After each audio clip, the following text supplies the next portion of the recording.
திமுக பக்கம் திரும்பும் கரூர் விவகாரம். சிபிஐ விசாரணையில் தாவேக கொடுத்த ஆதாரம்.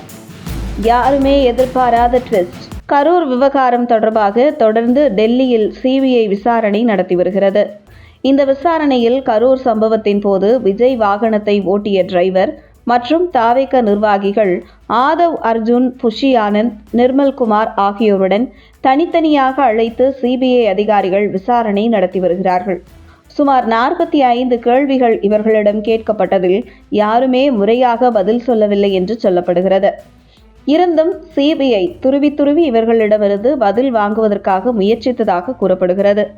சம்பவம் அன்று விஜய் வாகனத்தை ஓட்டிய டிரைவரிடம் சிபிஐ விசாரணை நடத்தியதில் காவல்துறை அதிகாரிகள் கூட்டம் அதிகமாக உள்ளது என்று உங்களை அறிவுறுத்தினார்களா என்று கேட்டபோது அதற்கு டிரைவர் கூட்டம் அதிகமாக இருந்ததால் நான் வாகனம் செலுத்துவதிலேயே கவனமாக இருந்தேன்.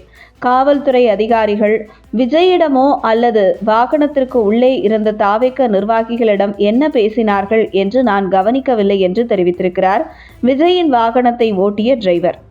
மேலும் டிரைவருக்கு ஹிந்தி மற்றும் ஆங்கிலம் தெரியாத காரணத்தினால் சிபிஐ அதிகாரிகள் அந்த டிரைவரிடம் விசாரணை நடத்துவதில் மிகப்பெரிய சிரமத்திற்கு உள்ளானதாக தகவல் வெளியாகியுள்ளது. இந்த நிலையில் திமுக அரசு மற்றும் தாவேக இரண்டு தரப்பின் மீதும் சிபிஐ சந்தேகித்து வருவதாகவும், குறிப்பாக கரூர் சம்பவத்தில் உயிரிழந்தவர்களின் உடலை அவசரமாக பரிசோதனை செய்வதற்கான அவசரம் திமுக அரசுக்கு ஏன் வந்தது என்கிற சந்தேகம் சிபிஐக்கு இருந்து வருகிறது. மேலும் சிபிஐயிடம் தாவேக நிர்வாகிகள் இது திமுகவின் திட்டமிட்ட சதி என குற்றச்சாட்டுகளையும் முன்வைத்திருக்கிறார்கள்.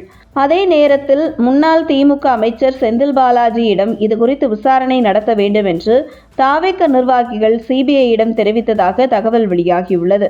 இந்த நிலையில் புதியதாக சிபிஐ எஃப்ஐஆர் பதிவு செய்து அதற்குள் நடிகர் விஜய் பெயரை கொண்டு வந்து சிபிஐ விசாரணைக்கு விஜயை அழைக்கலாம் என்றும் கூறப்படுகிறது. அதே நேரத்தில் கரூர் சம்பவத்தின் போது விஜய் மீது செருப்பு வீசியவர் வீடியோவை ஆராய்ந்து அவரையும் விசாரணைக்கு அழைத்து யாருடைய அறிவுறுத்தலின்படி செருப்பை வீசினார் என்று துருவி சிபிஐ விசாரிக்க இருப்பதாக தகவல் வெளியாகியுள்ளது.